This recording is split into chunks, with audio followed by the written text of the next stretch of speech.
You have a TV? No. I just like to read the TV guide. Read the TV guide. You don't need a TV. Television addict!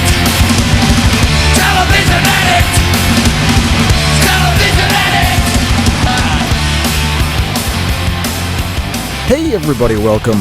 It's TV Guidance Counselor, your show hosted by me, Ken Reed, your TV Guidance Counselor, the show where each and every week for the last 5.5 years, we have spoken to interesting people about classic television that they either watched growing up or that they made, or that they just kind of heard of.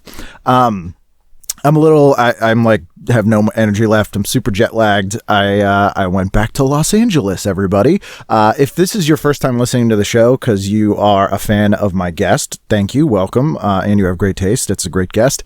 But this show, the basic premise of this show is I am a Boston-based stand-up comedian. That is not a premise. That is a fact. I have every issue of TV Guide. That is also not a premise. That is a mental illness. And someone picks an issue of old TV Guide. They write down what they'd watch that week. You know, we discuss their choices and variations on the theme from there, but that's the very basic idea of the show. And this week, my guest is Tom Arnold, which I'll get to in a moment, but occasionally, a few times a year, I go out to Los Angeles or go down to New York and try to get some episodes with some great guests. Not that we don't have great guests here in Boston, but they are getting fewer and further between. I guess it's a third tier city. Don't let anyone from here know that I said that, because they will murder me with a Sam Adams bottle and make my skull into a flat cap, which is what happens here. But anyway, and I cannot thank our Patreons enough, because you are the reason that I went on this trip to Los Angeles.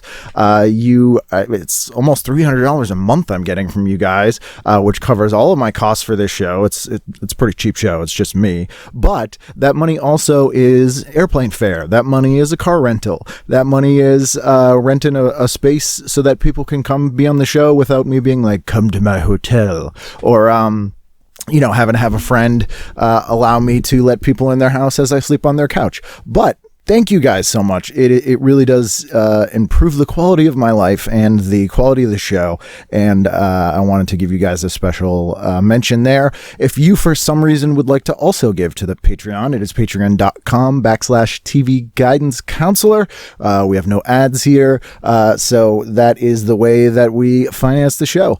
Also, if you want to email me, you can do so at tvguidancecounselor@gmail.com or ken@icanread.com, where you can find out about my stand-up comedy stuff and buy TV Guidance Counselor merchandise, the infamous merchandise that threw my back out last September, and that was a whole anyway.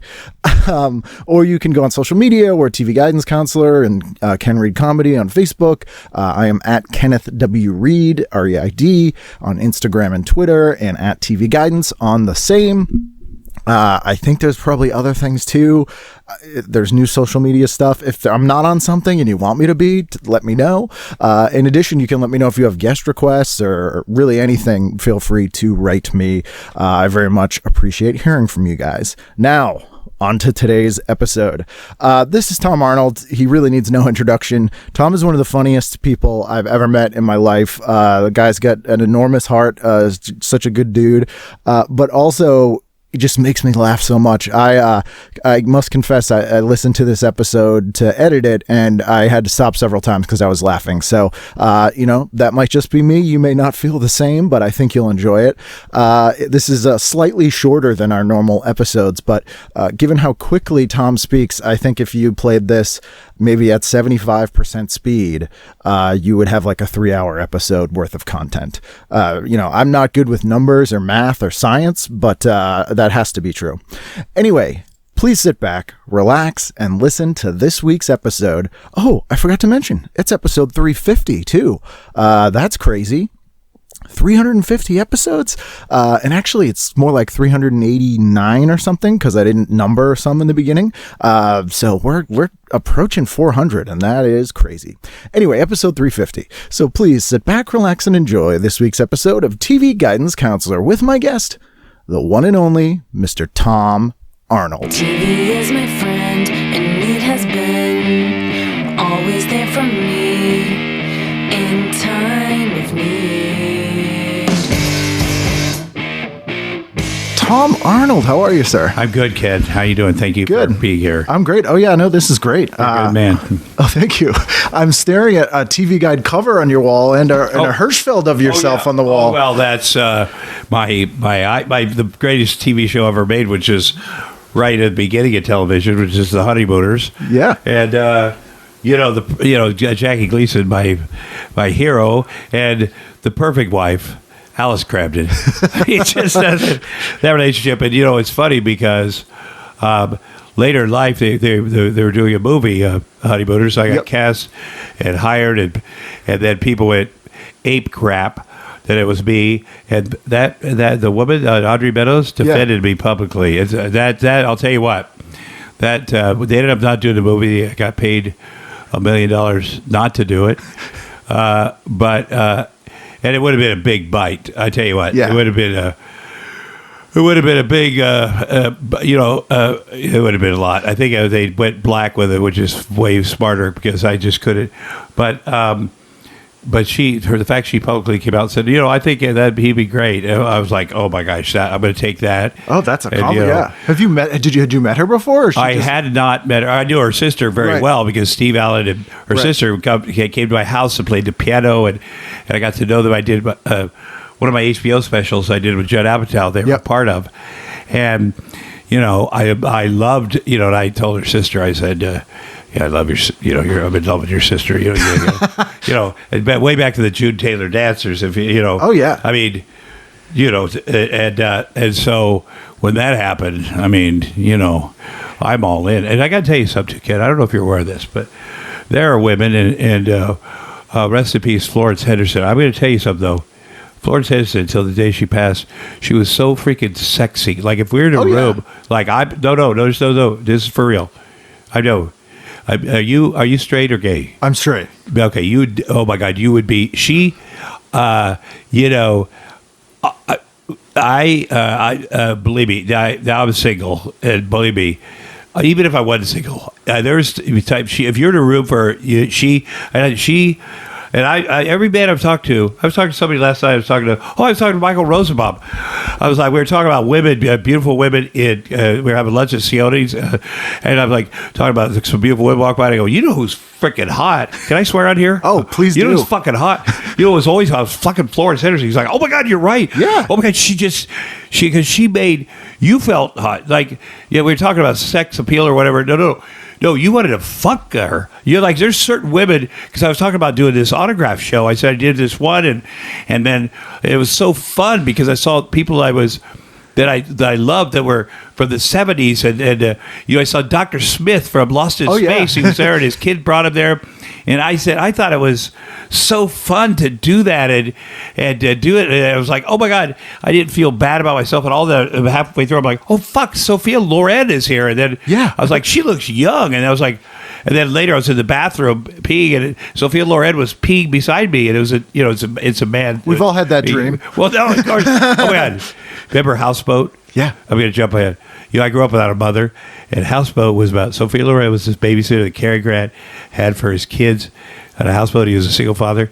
Maybe that's why I love her so much. But I love her so much that the dude, the man that was playing Sophia Loren, I have his card here on my desk because I think I was going to call him and hook up with him because it was that accurate. He was great though. We talked and we broke down the whole autograph thing. He was a wonderful dude. Anyway, but these people, like Loni Anderson was there. Yeah. Oh my God, she has that thing. Like you're like, we were talking about Bird, and I knew them, and she was my neighbor for all these years, and I'm staring at her like, she is so fucking sick. I'm like, you are. And also, I got to remember, like, I'm 60 now. It's not at all like what it sounds. I sound crazy thinking it's a big deal that I would hook up with these because they're my age. Yeah. Like, fuck yes, I would. Well, but it's also the kind of thing like, you like me, having probably grown up so far away from this business and that's this industry. Right. They feel... No, but Florence Henderson had a thing. Oh, yeah. Like, it is on. Like, she gets right up there. Yeah. And, she had the shag haircut. And, I grew up then, my dad married the next door neighbor when I was about 10 after being a single father. And she had kids, and he had kids, and they had kids together. And that's right when the Brady Bunch was on. and she had that same haircut, and I didn't want to fuck her though, but But she reflected what you experienced. But it did reflect, and it was like, and my dad was gay, like Mike Brady, and but it did reflect at the time. You're always projecting, because television is so important. You're always projecting that, and there was, it's like the Partridge Family, was at the same time. You're projecting that. What could that be, and. My sister was in love with David Cassidy. Yeah, every girl. Everywhere. And so, as you get older in life and you get to know David Cassidy like I did, again, he was on my specials, but I also knew him well enough to hang out with him. And I never got over, I mean, he was a hilarious guy and a sweet man, but I never quite got over him being the other David Cassidy. Yeah, it's David Cassidy. And it's like to a lot of kids, and also to me, it's my sports heroes. When I did a sports show, they would sit next to me, these guys that I went to games with my grandpa, and they'd sit next to me, and the other guys on the show were athletes. Right. So that wasn't a big deal to them, but it was, you understand when you're a fan. Exactly what I do with the show. Jesus Christ, I can't this believe person's talking to me. Fucking Willie Mays and Ernie Banks are sitting next to me. Well, they don't seem It's like a visceral. real people. Yeah, no, in a lot of ways. No, and it's like TV touched us. I mean, it is with us. These iconic shows. It's not just something. I don't know if TV is like that now. I don't know. Especially because I overthink it doing this show, but the things that I've realized about TV is, one, it's such an intimate format because it comes into your house. Oh, yes, you don't go out to the movies. And so everyone I know, it's in their house and in their environment. So it's a part of their childhood, which is unique. Yep. And then the fact that you're, seeing these people every week. So it's, for me growing up in like a super chaotic, blue collar, awful household, for me, it was like a consistency in a chaotic world. Like, if it was on Thursday night at 8, that family was there Thursday night at 8, so it like ends up being this stability as well. And you learn how, to interact with people in a lot of ways if you're watching that TV. Right. Well, it's weird, and also we're living in a Me Too world where things are changing and people, and in a positive way, but things are dramatically changing. And we live in this mass media world too, where there's the internet and things change and things happen fast. And things did not happen fast when we were kids. And Bill Cosby was on TV, and he was the dad, and he's on TV, and then now he's in print. Like he is not on TV, and then and kids will not know who Bill Cosby was ever. Right. He is just there's other people. Michael Jackson, you will know. I mean, it's just, you'll know his music, but it's just going to be different. It's going to be different. Yeah. It's not, and, in Roseanne, it's another example. I mean, people ask me questions. I was going through customs or immigration to get back to Ottawa last week from New York, and one of the guys pulls me aside and said, "Babe," the officer, she's like, "May I ask you a question?" He said, Do you think Roseanne was treated fairly compared to who's the kid from the director that directed the movie with James Gunn? Yeah. I was like, hello. And so we had I stopped and for 45 minutes talked to this guy. He had a thoughtful conversation. I mean, I don't know James Gunn. I said, I tried to compare the two things because people genuinely believe that there should be exact rules. If you do this, you do that. And these are Canadians. Right. And so, I explained it to my best efforts, but, being someone that actually knows things but, these are, first of all, his things were more political. He's a guy that was in the Army for 15 years. He's a white guy. There's a lot of white guys that are like, holy shit, our world is changing. I said, we all go through that. All of it, if we're one way, especially men, and then we're like, oh my God, especially if you've done the same job, like you're in the Army or you've done one specific career, all of a sudden your world is changing. You're like, holy hell. I can tell it's changing in immigration there in Ottawa because the other guys in immigration were just across the way and they were kind of goofing around. This one guy was sort of isolated, and I had a lot of compassion for him too because, I assume he gets his news from perhaps Fox News, but he is a human being. He did serve for 15 years. He was asking me thoughtfully. Yeah. And so I tried to make my best points of the fact that Roseanne was being racist, and it's not about her, it's about little black kids that they constantly having to hear this monkey trope, this bullshit, and she knows better, or she knew better, and you got to own that. And there's a history of her stuff. And this James Gunn, because I was a victim of a pedophile, I don't fucking dig that. But I don't know what kind of head he has to make those jokes. He said they were lame, they were awful. He knows that now. I guess those kind of guys that do that to begin with, they don't have a connection to what is telling us he does now. Right. He made amends. His castmates. He did lose a movie apparently. Yeah, I'm not going to go to fucking bat for pedophile jokes. I'll tell you that. Right. Now. But that's a different thing, because that's his thing. And also he was trying. He didn't go. Right. Okay, I apologize. Okay, actually, I don't apologize. Actually. And please you feel can't sorry handle for me. it or whatever. Please feel sorry for me. Well, a person that's worth $150 million.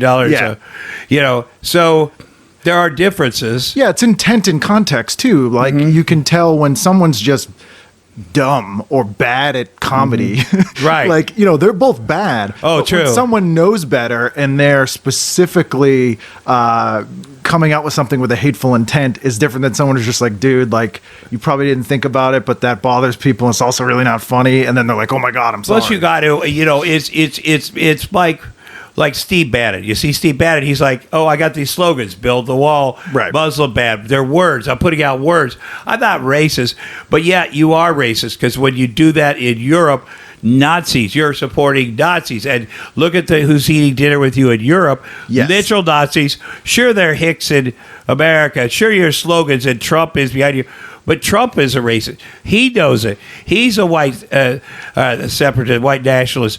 Those are racist tropes, and they're anti-Semitic, and that means you are, and you have to own it. And perception's reality in a lot of ways. That is reality. And you can't go, oh, I didn't mean it as real. Why do you people? Yeah. Why? How dare you? How dare you? Because people are dying, and it's building something. You have to own your shit and stop being a victim. And you need to be called out, because this is exactly what you're doing. Yeah. You can make any mistake once, I always say. And if someone points it out to you and then you keep doing it, now you're an asshole. Oh, it's a huge, huge. And now you're the head asshole. Yeah. And fuck you. And, so there's a great documentary out called The Break. I know we aren't doing documentaries. Oh, no, it's fine. Yeah, it just came out, right? Yes, that's the Bannon one. It was something I did in New York when I was out there with Michael Cohen last week. And this young Muslim woman who worked with Steve Bannon many years ago on film and television. Yeah, and the biosphere too. She wrote him a letter when he came out the Muslim ban in 2016 thing, and she was very upset, and he wrote her back, and she said, "Listen, can I follow you around with cameras, make a doc with this young Jewish woman, filmmaker, for a year?" And he said, "Sure." And boy. It was a mistake if he wanted to hide his agenda, but it's also shot by women, so his face, look at my face. Man, it is on it. It is honest and brilliant. So, well, he's never going to look good on a camera, no matter who's shooting it. No, but men are assholes. They don't care. Oh, yeah. Men fucking are arrogant cocksuckers. Yeah. And don't take that word out. You're not supposed to say that word anymore. Yeah, that's fine. I worked in a beat. But that's a perfect example. Like especially with people who do comedy. Like growing up in Boston, of all places, oh my God, 80s Boston comics, they refuse to change it all, and it's everybody else's fault. Oh my God, you got to change. You have to. Oh my God, yeah. Like that word I just said. I got into somebody on Twitter. I learn stuff on Twitter all the time. I said that word and I tweeted it, and then somebody I respect out there, this nice lady, DM me about that word. I was like, oh, okay, because you don't think it. Yeah. But I got plenty to learn. The whole. Gosh, I don't even know if I'm pronouncing it right, but the trans human world, the transgender, transgender. Yeah. People are like, oh, I'm not gonna get. Yeah. I've learned enough. I don't need to learn how to talk to you. Well, no, I haven't learned enough. I'm still learning how to. I find it I want to learn the correct way. I'm always, first of all, I'm not sure when I meet people. It's part of me being what is going on in general. Like I was just at my kid's school. I'm not sure who's what's happening, and I'm always so and if I could learn the language that people feel comfortable with, or geez Louise, please help me and tell me, and because my kids, they're 3 and 6, they don't have to have those because they're all the idea that you have to worry about a bathroom. These kids have to. They don't have to go. Oh, you're over here and you're over. I mean, because they don't have stuff to unlearn. Yeah. A lot of it's unlearning, not learning new stuff. And that's the difference. Like you can say a word that's taboo now, and you just don't know, and that's fine. And if someone says, "Hey, that's not cool anymore," you go, "Oh, I didn't know. Now I do, and now I don't." Right. What I mean? But bottom line, too, I don't want to hurt people's feelings unnecessarily.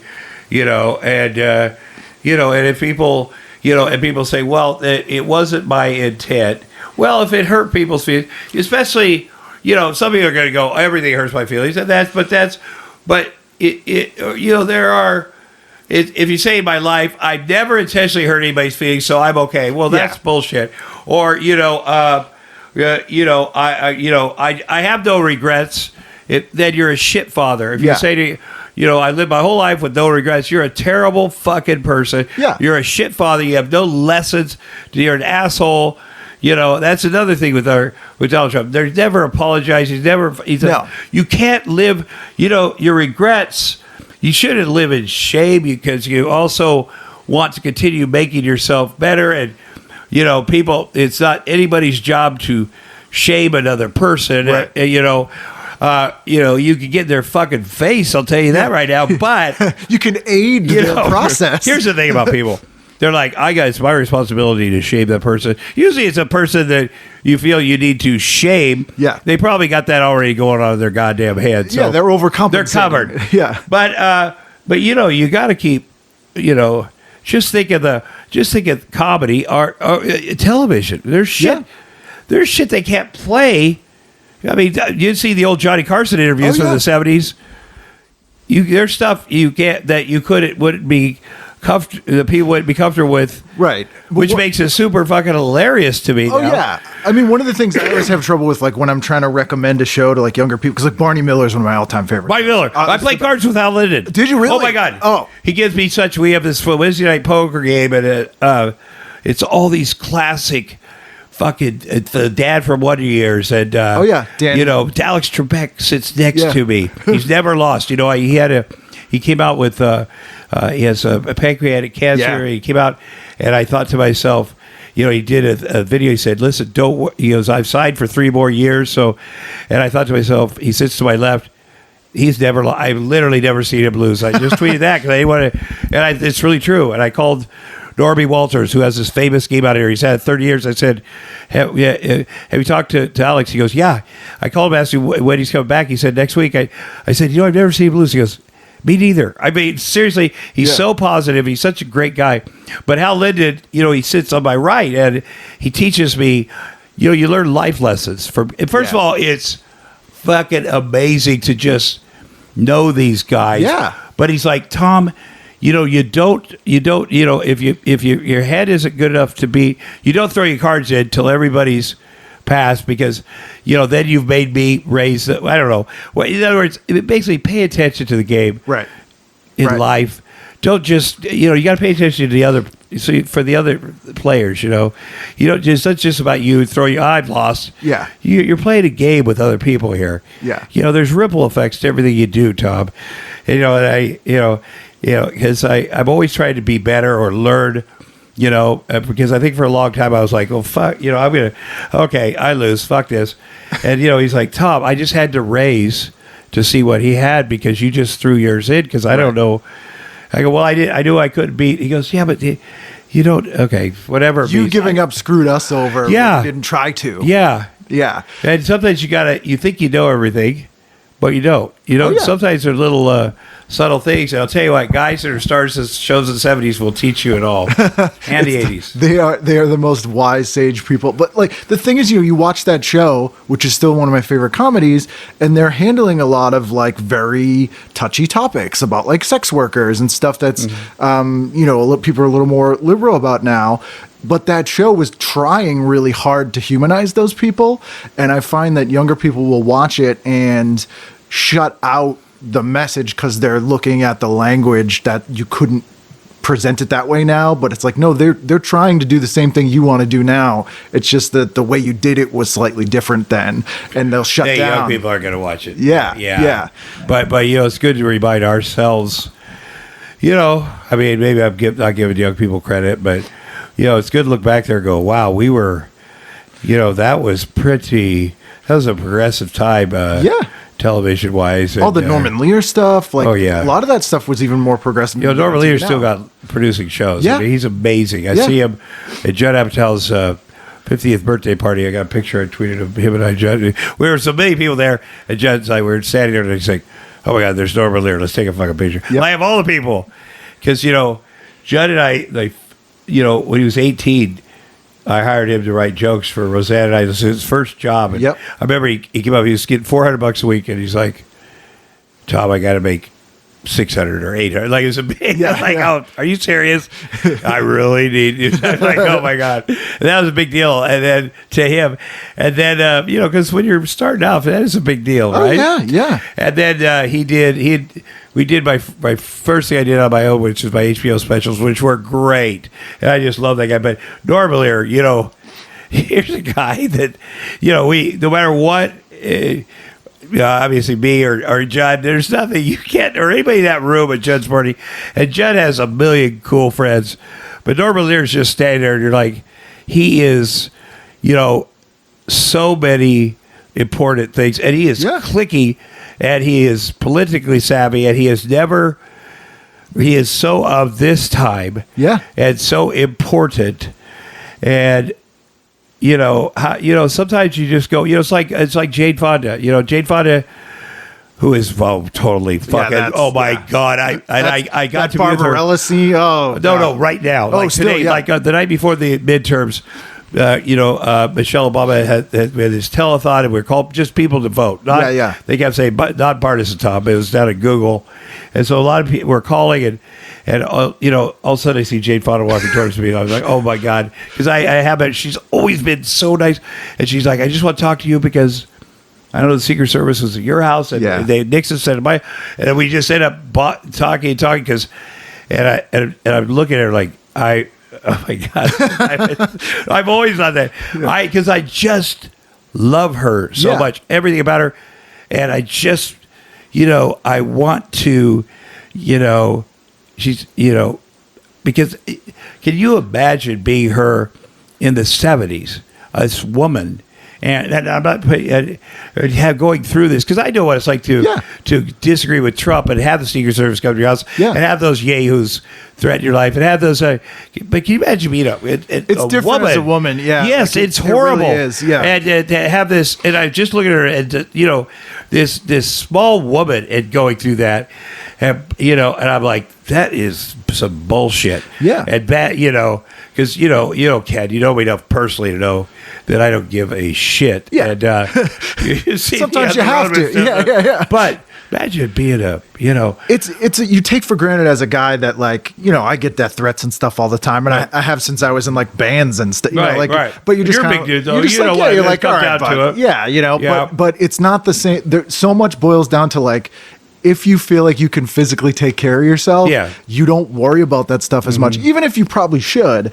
And if you're constantly afraid that people, you really are vulnerable, just physically, if you're a woman, especially then where you have, in the 70s, like you have so much less access to help. Like if someone was attacking your house now, that you could send out word on like 45 different social things that something's going on. Right. But in the 70s, like you had a lot less, you were a lot more isolated. Right. That's true. That is true. Yeah. I just, but like Norman Lear, I of all the people I've met, and again, like you were saying, like I cannot believe the people I've met and I know.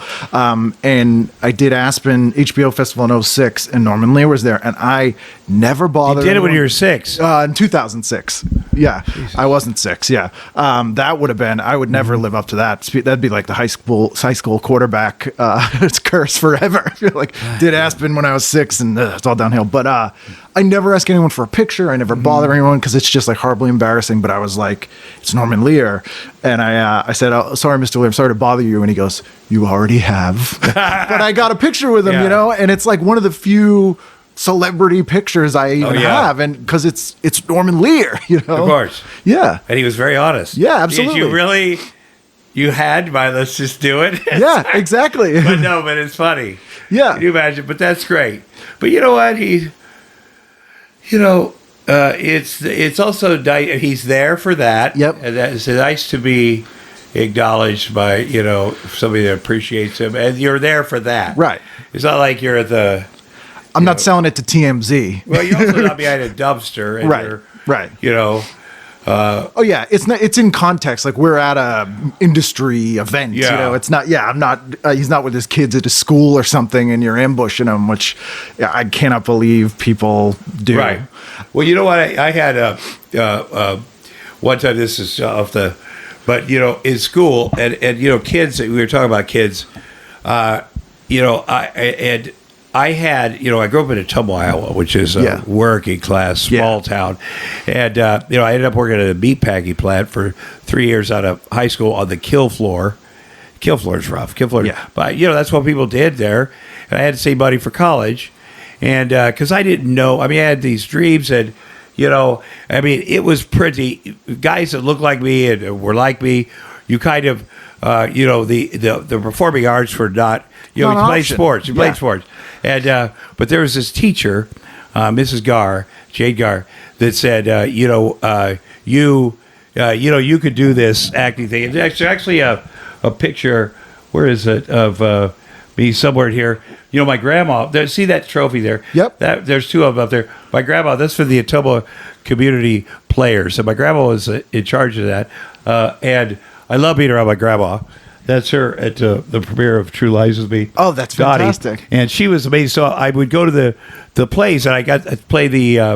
I was one of the kids in The King and I. Oh, wow. And there was our local play, and at the end you have a program, and the most beautiful woman in Ottumwa, Iowa, Mrs. Bickford, played Anna.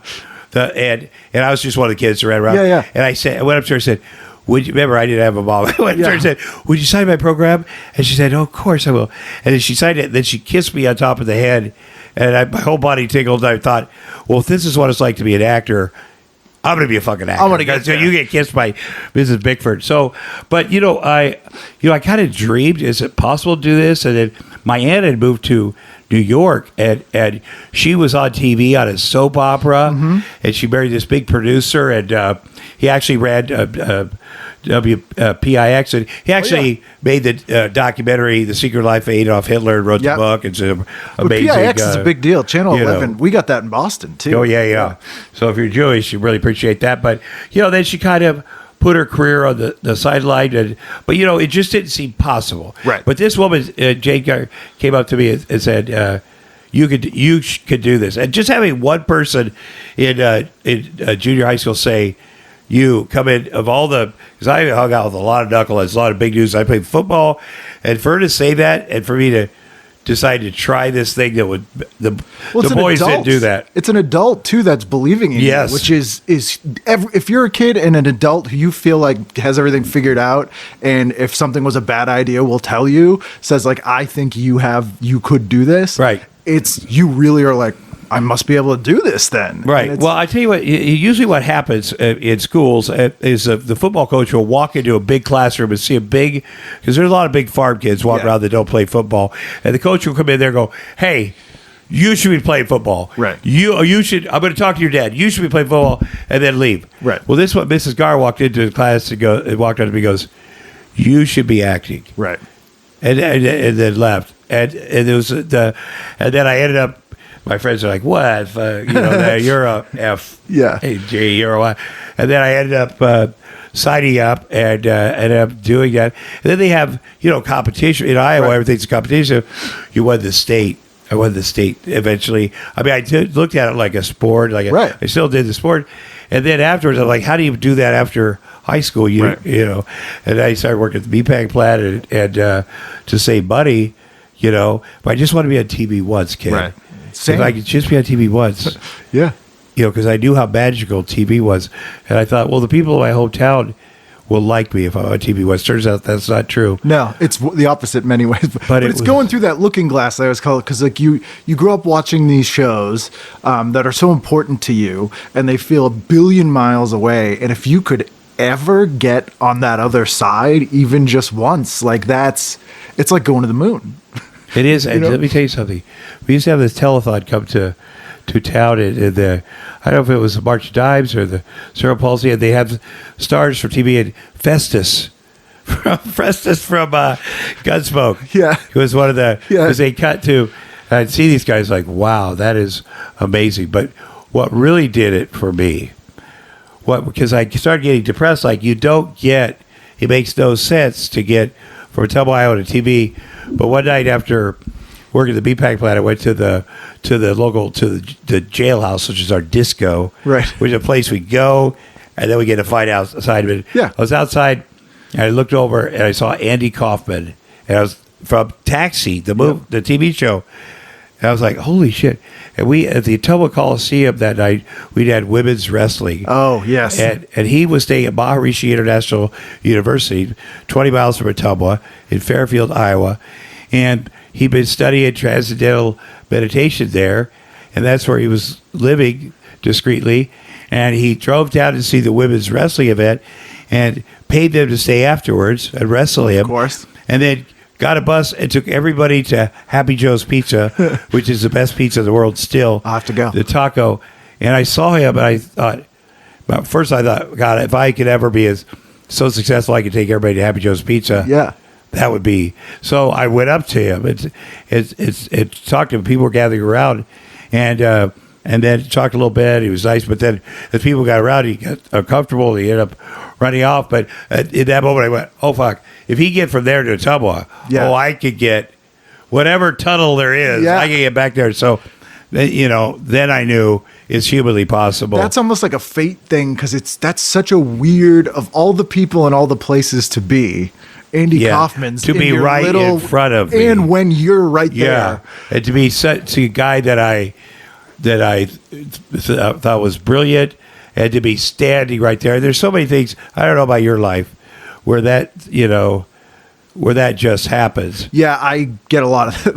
Weirdly, I don't know that's why. how it is in everybody's life. I always think that too. Like in my act, it's a lot of stories about my life, and people are like, your life's crazy, and I'm like, doesn't everyone have these things? Maybe we just don't they notice? do. Maybe we're just. I'm thinking, well, that's profound. Yeah. But that truly, that's a unique experience. Yeah. Well, that was a weird. Did that make you want to do stand up? Because you kind of got into stand up, right? Was that the? Well, yeah. I'd always thought of myself as a stand up because entertaining people from grade school. I always thought, I found out that if you make the bullies laugh, they probably wouldn't, because the older kids, man, going to school, if you don't have a mom in a small town, you're going to fucking get picked on. If anything in a small town, anything different, God. And there was a gauntlet leaving my house to school at Wilson Grade School, the older kids, and that's just how they are. And you got to work your way through that gauntlet. Yeah. All those the younger kids. Then it got to a point where I was like the same size and been bigger as the older kids, and me and my friends. Yeah. And that's where we're like, oh hell no! I just started fight, Yeah. But until that point, that's just this Lord of the Flies shit that you go through as a kid in a small town. This hazing every day, just brutal. And now that I think parents are probably more aware, but kids, big brothers are assholes. They're assholes to their own brothers. They're really assholes to their brothers' friends. Yep. And then eventually the brother and their friends are like, fuck this.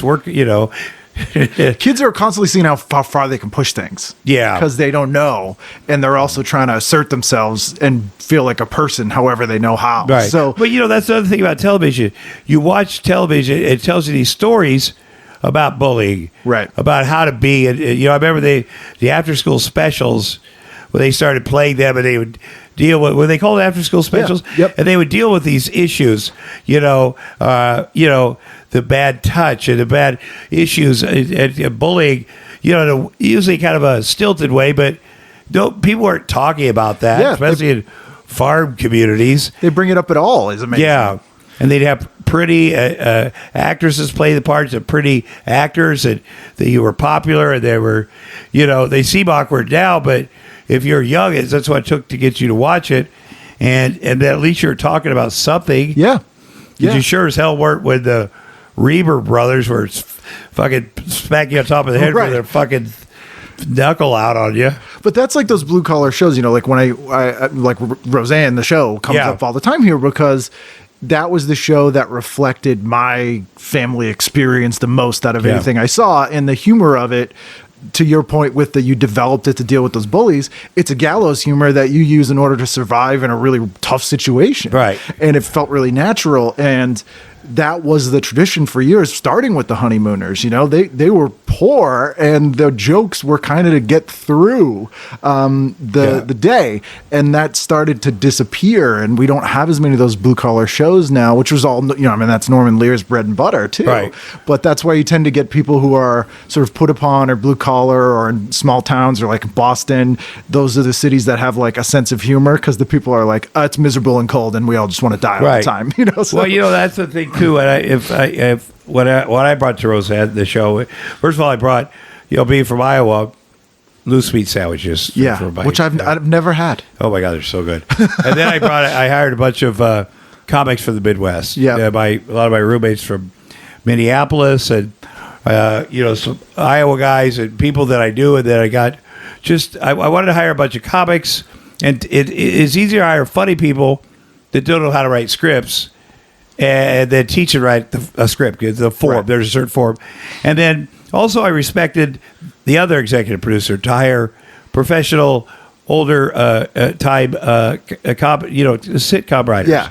So half of them were my buddies with points of view, and Drake Sather, Norm McDonald. Drake Sather was so funny. Yeah. Josh Whedon was in the writing room with me the first year. He's a writer. He's a big. He's doing well. Oh my God, Josh Whedon. I was sitting over across from him the first year, and I'd been because I think Roseanne was going through her.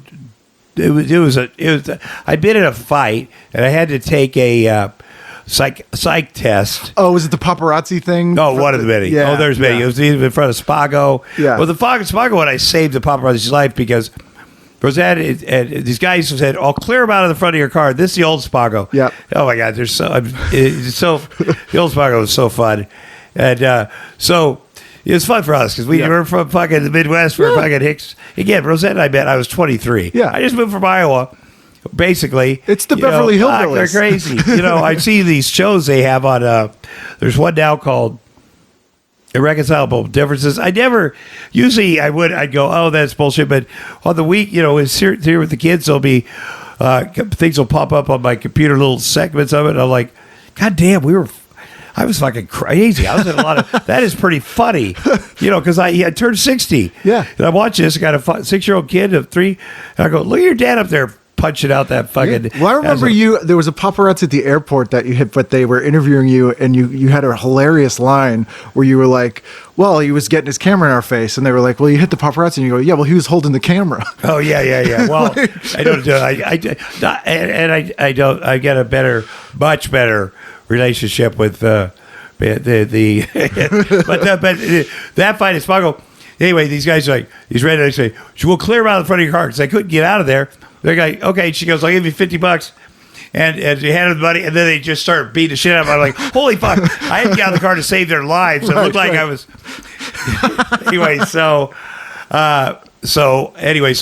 Anyway, I'm not sure what he's thinking, but I ended up at Van Nuys Psych. I had to go down there and take this exam, and then have the basic psych exam.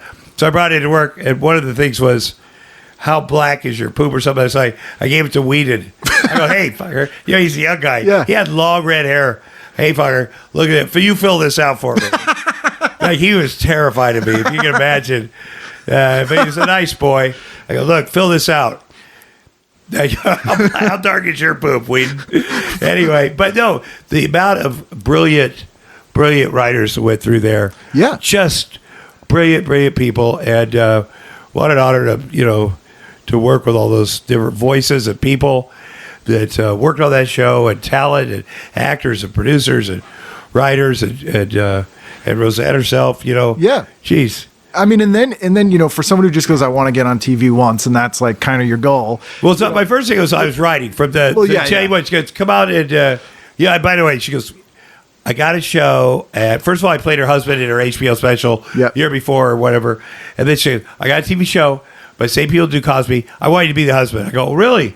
She goes, yeah. And then I think what happened is, he goes, the people that do the show, Tom Warner, who I'm still buzzed with, and Marcy Carsey, they're amazing people. They go, oh, hell no, we got this John Goodman, who's an amazing actor. Tom's never acted. Hey, bring him out. We'll humor him. We'll have him audition. He can be a writer because he writes your voice. So I remember she took me to the audition to be her husband. I didn't know what I was doing. Right. Then I was like, I don't want to do this. And then I'll write. And then one day of the second season, she's like, you should, everybody was agreeing because they knew we were a couple. And Yeah. it was big in the news. You should definitely act on the show this week. And it was a big deal. And people watched. 48 million people watched that episode. Imagine that now. They'll be the number one show Ever. times 10. Ever open the number one show this. I don't know how many people watch, but. Yeah, like the number one show on TV now wouldn't even crack the top 100 10 years ago or 20 years ago in numbers. That's true. It just wouldn't even be close. That is very true. That is very true. Saying, from being a little kid going, I just want to get on TV once, and then you're on this show. Then not too soon after, now you're in giant movies all this. Like that's a big leap in a short time. Yeah, I tell you what. What was good for me was that I worked on the Roseanne show 6 years. During that time, it was just wonderful. I had a couple series of my own. Yep, Jackie Thomas. I love Jackie Thomas show. I love Tom. Great. Yep, the Tom show. Did I have 3 series? Yeah, I did these HBO specials. I did a ton of stuff, and then Roseanne and I got divorced. It was public, and then but I'd done this movie, True Lies, which was really my first movie. My first scene of movie was with Dustin Hoffman. That's true. In a movie called Hero, which I liked. Yeah. So, but I'd done this movie, True Lies, which is took about 7 months, and because people are like, oh, he will. People, what they think is your career, what you're really, because now as I'm talking about my career, it's pretty fucking amazing career. Yeah, it truly is. Yeah. But at the time, people were like, he will never work again. And she went out of her way she called the presidents of all the networks. She called Les Moonves and Bob Iger and said, you work with him, you'll never work with me. I mean, she was really shitty about it and said all these heinous things about me. But I get, I'm the kind of guy that's like, hey, I had 6 years of this great show. I'll go back to Iowa and have good stories, and but Jim. I'm already ahead, basically. Yeah, way fucking ahead. Yeah. I'm ahead, but Jim Cameron was like, you know what, fuck her. True Lies comes out in a month, it's gonna blow everybody away.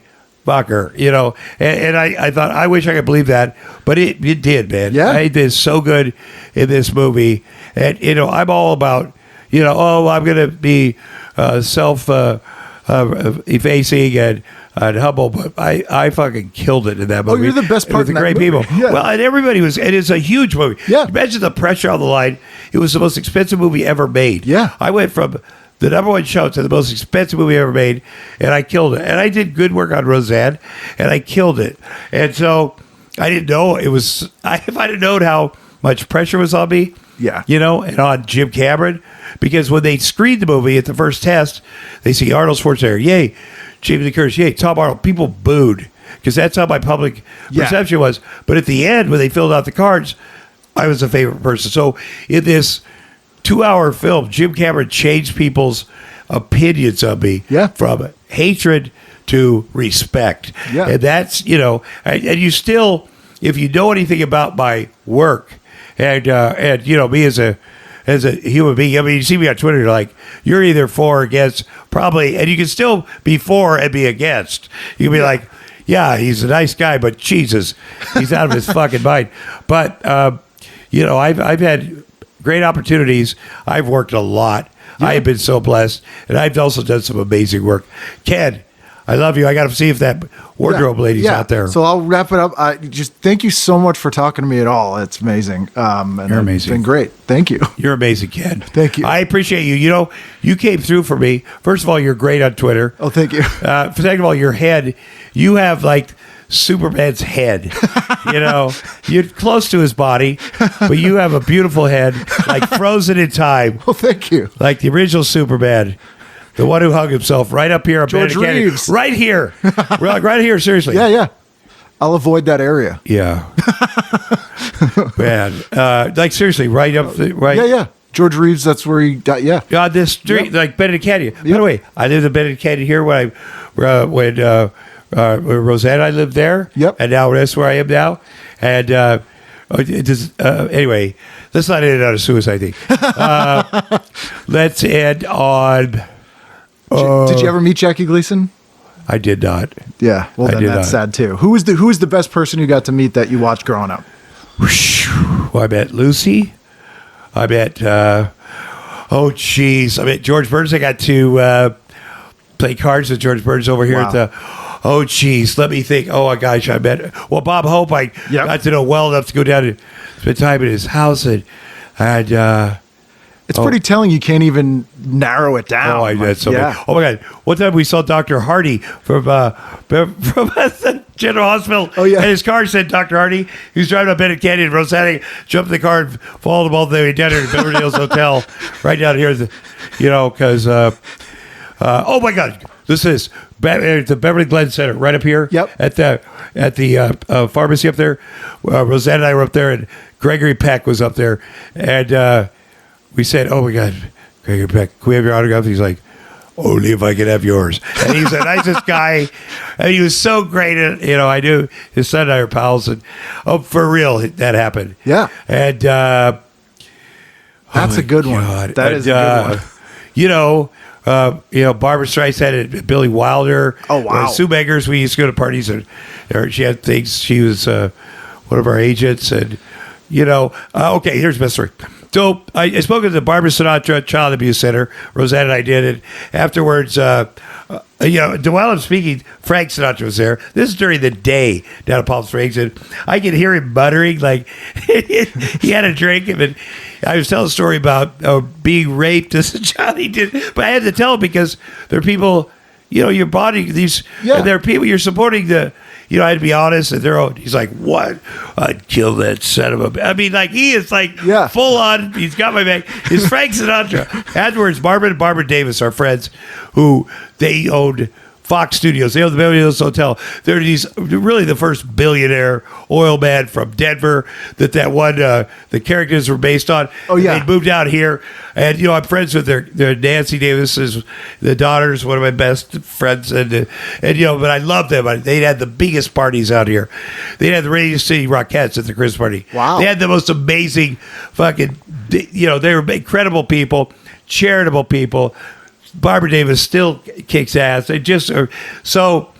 They invited us, and they were friends with I went to dinners at their house. It'd be Barbara Davis, the Davises, the Don Rickles, Sinatra, Michael Jackson, Sidney Poitier, smaller, and us. Like that's at their dinner, and they'd say, "Hey, Rickles, make fun of Sinatra," and Rickles would start making fun of it, and then Barbara Davis is this huge guy. You're like, Rickles, you're embarrassing yourself. I mean, and he goes, Marvin, you told me. He goes, shut up, Anyway, but it's very funny. They sold, and just sit there and watch these people. Anyway, so afterwards, we get invited back to Frank Sinatra's house in Palm Springs. I'm like, oh my God, we're going back there. They invite us to this house. And like, holy hell. So we go back there, and it's Frank and George Slaughter. Remember George Slaughter from the Laughing, yeah. Great guy. But he invites Frank says, come on up to the bar. He has a bar at his house. Of course. And, it's back in the day. There's no women allowed at the bar. In his, and he says, "What are you drinking, Tom?" This is like at 5 in the afternoon, and I just got out of rehab. Yeah. And I said, and I thought, I look at him, I go, he's not going to understand You rehab. can't be like nothing. Yeah. No, and I go, I'm not drinking. He goes, what? I go, well, I can't. The old lady goes, Yeah. Hey man, no broad can stop me from drinking it. And I said, I guess you've never been with a really big one. And he bounced it up. Even Roseanne thinks that's funny now. But he took a minute and looked at her and was like, yeah. That's true. I get it, man. But no, what a wonderful, it was one of the best Being movies. able Thank to you, make kid. those guys laugh is great. Oh my God! Yeah. But Thank then, I mean, there's a lot of they thought I was nuts, but a lot of good things like that. Yeah, absolutely. They know who I am, Ken. I'll That's tell you that. amazing. Thank you so much. It's good to be alive. Thank you, Ken. Appreciate you. Oh, baby, I see you in my TV set, yeah, baby, I see you in my TV set. I cut your head off and put it in my TV set. That's Tom. He's great. I have a Superman head, which I is a compliment that I will take to my grave. That's all I want on my gravesite. Not even my name, just Superman head. And it is fantastic. I want to thank Tom for taking the time. He is a super busy guy, as you can imagine, and he was very accommodating, and it was just great to get any amount of his time, and I cannot thank him enough. I want to thank you guys for listening again, and thank you to our Patreons, because this is for you, man. And we got a bunch of episodes. I did a bunch when I was out in LA, and I'm so jet lagged. I'm so very jet lagged, and man, what a culture shock when you leave Los Angeles and come back to Boston. But anyway, we have a bunch of great episodes coming up, so you guys will not be disappointed. All the social media and stuff is the same as it was before the show. None of that has changed. But if you need to rewind and listen to that again, please feel free. I'm going to shut up now because I will ramble just crazy talk given my sleep deprived state. But next week I'll be here. I'll be more awake, more alive, more lively. If that's that's a promise I'm not prepared to make. I might be. But anyway, we'll see you again next time on a brand new edition of TV Guidance Counselor. Second of all, your head, you have like Superman's head. You're close to his body, but you have a beautiful head.